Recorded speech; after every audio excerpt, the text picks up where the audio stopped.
Swayam Prabha. Digital India. Educated India.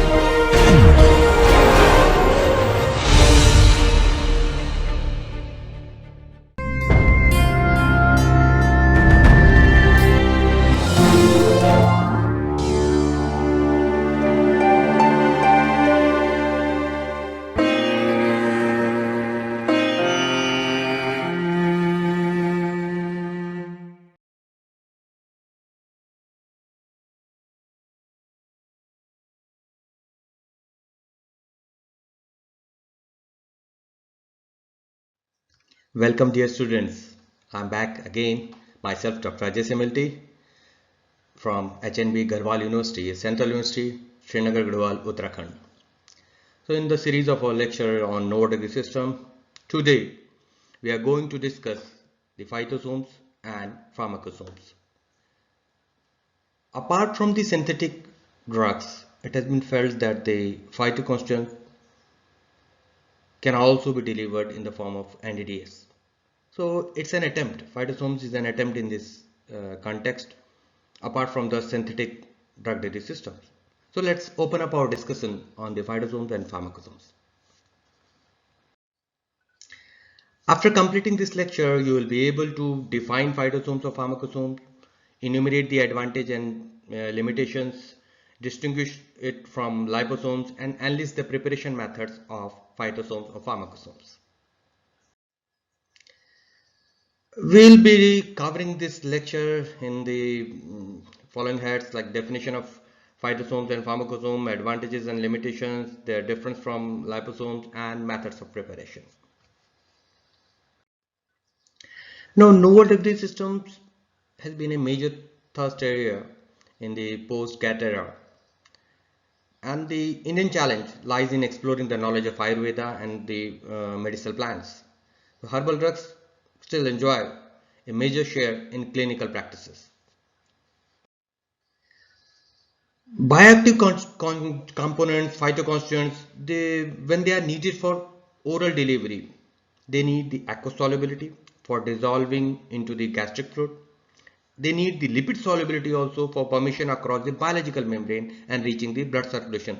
Remember that animation we saw in the last lecture, that drug needs to go into the solution in the form of dissolution process, then it is needed to pass across the biological membrane. So dissolution as well as the permeability both are needed. So solubility as well as the permeability both are needed for a successful oral drug delivery.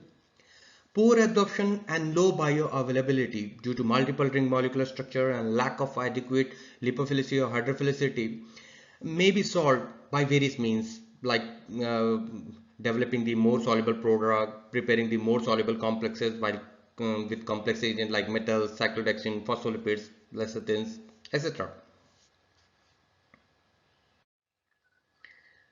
So, what is the need of the era? We need to develop a potential NDDS for improved bioavailability and clinical efficacy. Phytosomes or pharmacosomes can be the answer of this problem. Phytoconstituents like flavones, xanthones, anthraquinones can be converted into the lipid compatible molecular complexes which are called phytosomes. Phytosomes are basically the zwitterionic phosphatidylcholine complex of phytoconstituents which result into the better stability and bioavailability than the conventional herbal extract. So it's a method of modernizing the Ayurvedic drugs, or you can say herbal drugs or phytoconstituents. Phosphatidylcholine, which is a carrier, it is a natural carrier of the phytoconstituents for this kind of NDDS. Let's see the phytosomes. That intermolecular bonding of polyphenolic phytoconstituent with PC, phosphatidylcholine, proved to be specific and stable, and the resulting molecular complex is more soluble in lipophilic and organic solvent. When they are treated with water, they form micellar shape, forming structures which resemble the liposomes, but they are quite different from liposomes, which we are going to discuss in the coming slides. Phytosomes are reported to have 4 to 6 times more bioavailability than the conventional herbal extract or their parent drug. Okay, so they differ in they look like liposomes, but they are not liposomes. We will be discussing liposomes also in our coming lectures. But let's see. In case of synthetic drugs, various common drugs like NSAIDs, like aspirin, diclofenac, aceclofenac are associated with low absorption due to poor water solubility and GI toxicity, gastrointestinal toxicity. Generally, the liposomes like lipid systems prepared so far are not stable and not so effective as to make the effective delivery of drugs clinically possible or feasible. Pharmacosomes as no delivery system were first reviewed by Vazoglu in 1986. They are defined as colloidal dispersions of drugs bound to lipids and may exist as ultrafine vesicular, micellar or hexagonal aggregates depending on the chemical structure of the drug lipid complex. So what are the salient features? They have got the increased entrapment efficiency, easy removal of untrapped drug from the formulation, no loss of drug due to leakage, no problems of incorporation and no influence of uncaptured volume and drug bilayer interaction on entrapment efficiency. We'll be discussing it in more detail later. Now let us define. We were telling that they look like liposome, but they differ. How they differ? Let's discuss. As far as the principle is concerned, liposome is on the basis of is in liposome incorporation of drug in aqueous or lipid phase of a mixture of lipids, where the physicochemical properties of the carrier and release of drug will be function of different lipid used. While in case of phytosome or pharmacosome, there is a electrostatic bonding of a drug to a lipid forming a complex, improving the bioavailability. The physicochemical properties depend on the drug as well as the lipid. So both, on both of the part they depend. As far as if you take the loss of drug, so in the loss of drugs, in liposome through leakage, loss of drugs may occur, while in the pharmacosome or phytosome there is no leakage since the drug is electrostatically bound, but loss of drug by hydrolysis is possible. Okay, hydrolysis may cause the loss of drug. Volume of inclusion in the liposomes, it is decisive incorporation of drug molecule, while it is irrelevant here since the drug is bound. If we talk about the surface charge, it is achieved through lipid combinations in liposomes, while it depends on the physicochemical structure of the drug lipid complexes in case of phytosomes and pharmacosomes. Membrane fluidity, if you are discussing that, it depends on lipid combination and presence of cholesterol. Fluidity influences the rate of drug release and physical stability of the system. While in case of phytosome or pharmacosomes, it depends on the phase transition temperature of the drug lipid complexes. There is no effect on drug release rate since the drug is bound there. Release of drug in case of liposomes, it occurs through diffusion through the bilayer, desorption from the surface, or release through degradation of the liposomes. While in case of phytosomes or pharmacosomes, it is by hydrolysis, including the enzymatic hydrolysis. In case of if you take the physical stability parameter, it is relatively good aggregation through the double valence cations may be there, while in case of phytosome or pharmacosomes, it depends on the physicochemical properties like drug lipid complexes. Overall, it has got the better stability than the liposomes. Now, however, we will be discussing the application part in quite detail in later section, but for the NSAIDs like aspirin, diclofenac, hormones, insulin, salmon, calcitonin, miscellaneous like pindolol, bipronol, acyclovir, taxol, propanol hydrochloride can be prepared in the form of pharmacosomes. Simply, if you simply say that if we are taking the phytoconstant, we say them phytosomes. If we take the synthetic drugs, pure synthetic drugs like NSAIDs, we call them pharmacosomes. Okay, phytosomes is rather a trademark basically by a company, Indena. However, it has become generic to use it in case of phytoconstant and lipid complexes. So far, this figure we have taken from the Indena's silymarin complexes of phospholipid with the trade name of Silifos. It is basically silymarin is a mixture of sildenafil, silcristin and silibin. So it forms a good complex, phospholipid complex. The phytosomes have been prepared and used only for the cosmetic agent so far and dietary supplement, but phytosomes as herbal system have enormous potential in the enhancement of biopharmaceutical properties of phytoconstituents. We are developing phytosomes of selected bioactive phytoconstituents like flavones, xanthones, terpenes, anthraquinones, etc. from some medicinal plants. So merits, if we say the phytosomes show the following merits. What are the merits? It enhances the absorption of herbal constituents and hence the bioavailability. It enhances the solubility of bile to herbal constituents and facilitates the liver targeting in this way, and the absorption of chief phytoconstituent is improved in phytosomes or pharmacosomes. I can say its dose requirement is also reduced. So dosage requirement is also reduced, which is a peculiar feature of NGDS. Phosphoalkyl used in preparation of phytosomes, it's a carrier, okay, but it also acts as a hepatoprotective. It's a hepatoprotective, hence it gives a synergistic effect. So carrier is also a natural one.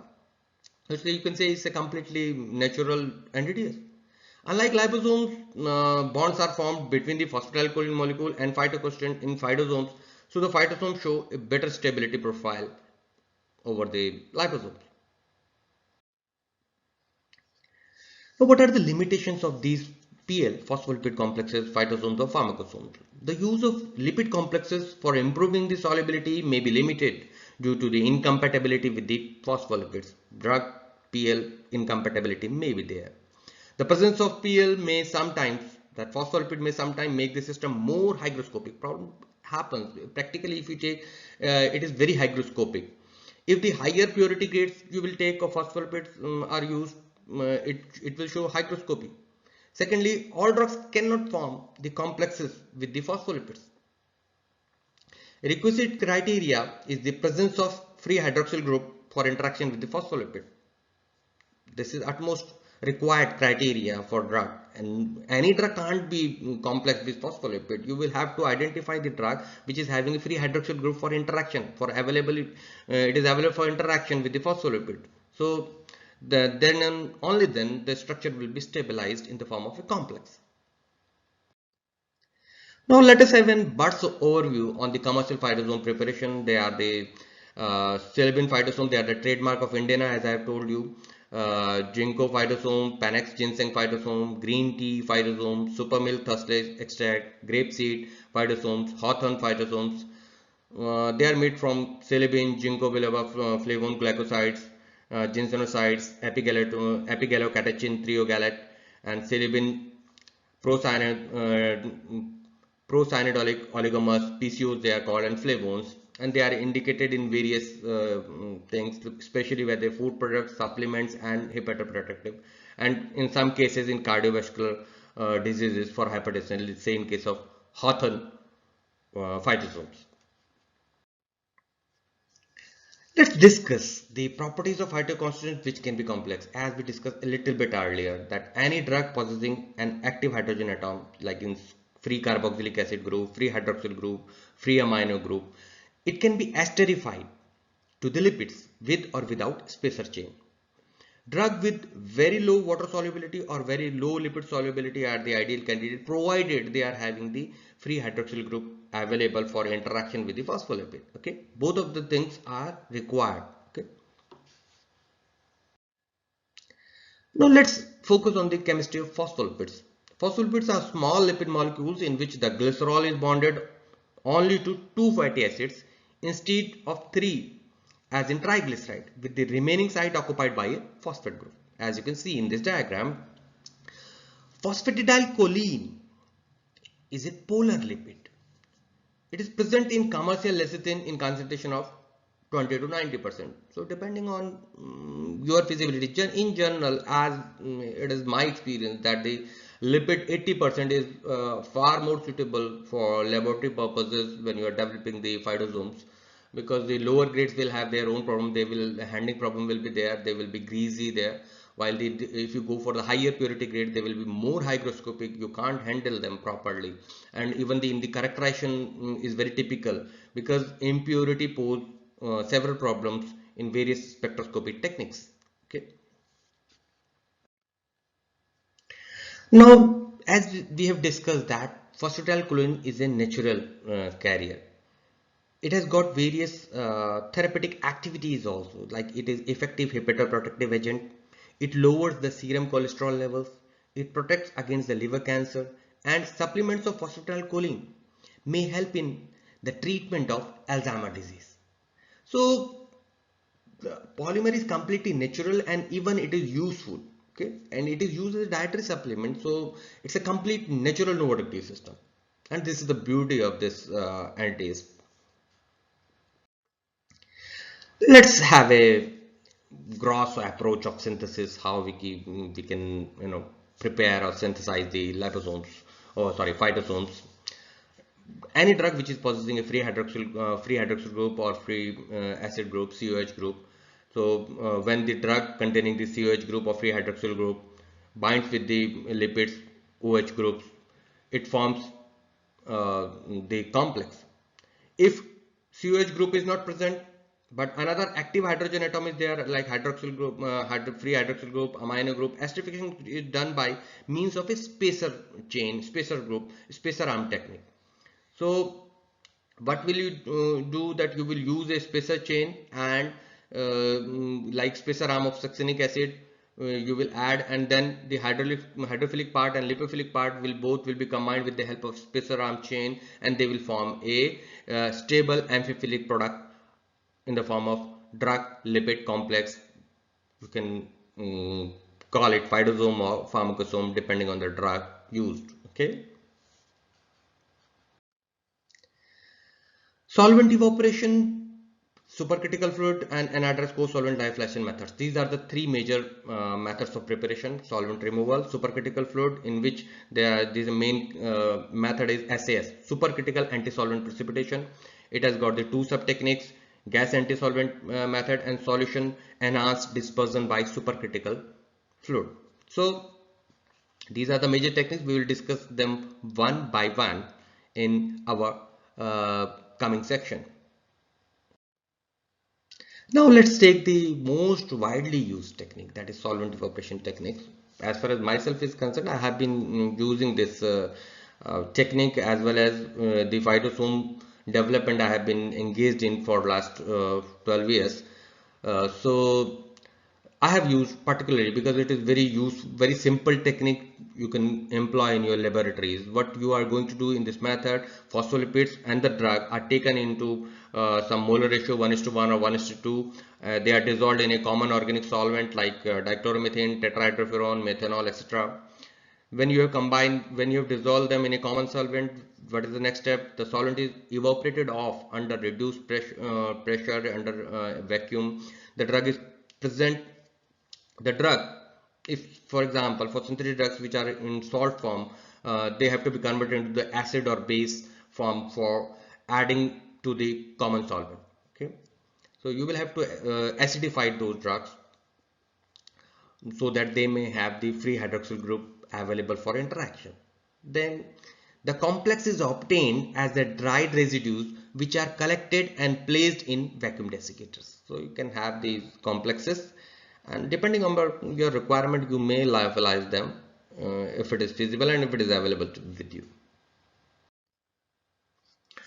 Now, supercritical fluid method.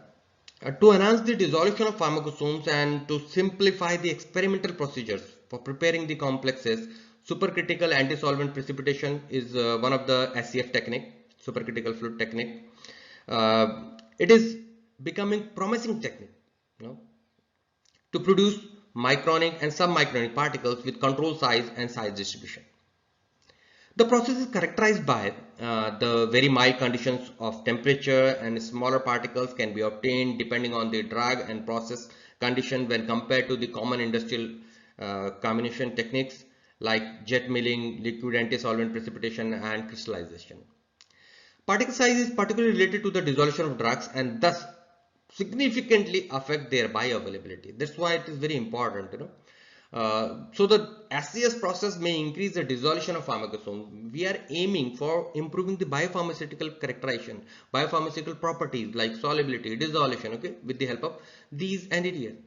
Two different technologies named gas antisolvent, and solution enhanced dispersion by supercritical fluid SEDS belonging to SS process. We may use these techniques. However, there are specialized techniques. I'm not going into the detail. You can refer the further reading for these processes. However, these are not basically possible in our simple laboratories. Okay. In the anhydrous co-solvent lyophilization method, basically it's a lyophilization method. In this method, the drug and phospholipids are co-dissolved in a little, about 1 ml organic solvent like dimethyl sulfoxide and or glacial acetic acid with gentle agitation until the formation of a clear mixture. The resultant homogeneous solution is then freeze dried overnight at a temperature of minus 40 degrees Celsius and under vacuum of 10 Pascal. The resultant complex is flushed with nitrogen and stored at 4 degrees Celsius. Okay, many scientists have prepared the insulin phospholipid complexes and other complexes with this method, lyophilization method. And lyophilization, you cannot take, again, rationality is the issue. You cannot make, you are not supposed to make any phytosome or pharmacosome with this method. The rationale must be there. Why people are preparing the insulin phospholipid complex with this method? Because insulin is unstable. Okay, that's why the lyophilization remains the choice only for salmon calcitonin maybe also. So to conclude, as if in the preparation method, I would say that you must go with the solvent removal method, solvent evaporation method, and try to develop the phytosomes. I have developed lot many phytosomes as well as the pharmacosomes with published results from my laboratory, where my research team has done wonderful work on the phytosomes and pharmacosomes. So basically all the methods in each and every technique we have used the solvent removal method or solvent evaporation method successfully. Now, though these are the drug characterization methods of phytosomes and pharmacosomes, drug content, percent drug loading you must go, then SEM, TEM, FTIR, in among the spectroscopy, FTIR, NMR, any kind of NMR can be used depending on the drug, DSC, the thermal analysis, solid state characterization by the X-ray diffraction, XRPD, high resolution XRPD may be adopted for seeing the crystallinity, solubility, partition coefficient. Obviously, what change it is being brought by the NDDS can be seen by the solubility study or the partition coefficient studies or the permeability study. In vitro drug release study and in vivo activity studies are the characterized parameter. However, we are going to discuss in detail the characterization in our coming lecture. We will be discussing these characterization because the characterization is very important part in this, and then we will be discussing maybe the application also one by one in our next lecture. These are some of our work, our references. You can go ahead with the further reading. You can have the further readings with these resources. Now, friends, let me summarize the whatever we have read, whatever we have discussed in our lecture. Now, phytosomes are the phytoconstants and phospholipid complex. When in the lipid complex, when the drug is phytoconstant, we call it phytosomes. If it is a synthetic drug, you can say non-plant source, we call it pharmacosomes. Remember that phytosomes is basically a generic word. It has been derived now, but actually the pharmacosome is the exact terminology, because phytosome is a trademark. Generally, we are not supposed to use the phytosomes because phytosome is the patented technology by Indena, and it's a trademark. It's a trade name. Okay. So, however, because it has been the part of the various syllabi, so that's why we are calling it with the name of phytosomes. Pharmacosomes can also be developed for various problems of biopharmaceutical properties by low solubility, low permeability. So with the help of lipid complexation, we can improve the biopharmaceutical characterization, biopharmaceutical properties like solubility, dissolution and permeability. We can modulate these with the help of lipid complexes. Lipid complexes have got the various advantages over the liposomes and other techniques, other drug delivery systems. They are providing the improved bioavailability and less leakage of drug because the drug is bound there, and they have got the better stability, improved solubility, improved permeability, and thereby they are exerting better effect as compared to their parent drug. Low doses are required because more and more drug is being utilized by the system. So with these things, when we move to the methods of preparation, there are three major methods of preparation of phytosomes and pharmacosomes. We have also discussed its superiority, how it is differing from the liposomes, and it is very suitable, very important with respect to your exam point of view, because many times it is asked that how distinguish it, give the difference between the liposome and the phytosomes, or difference between the liposome and the pharmacosomes. Then you will have to give on the basis of various parameters. You can compare, which we have discussed, from how it is different from liposome to from how it is these phytosome and pharmacosome differ from liposomes. Okay. The solvent when we are coming to the method of preparation, just wrapping it up: solvent removal method, SCF supercritical fluid method, and lyophilization method. These are the three major methods of preparation. And as we have discussed in the laboratory setup, the solvent removal method or solvent evaporation method is the most most convenient, simple, effective, reproducible technique which you can apply in your laboratories. Okay. uh, and it is I can recommend from my own experience, because we don't have the facility. However, if you are having the freeze dryer in your laboratories, you can go with the lyophilization techniques also, provided the rationale is good behind that. So far it's this much only on this topic, and we will be discussing the characterization and the application part of phytosomes and pharmacosomes in our coming lecture. Okay. So hope you have enjoyed this lecture, and we'll be coming back with the next part of this lecture in our next module. Thank you for being with us. Happy learning.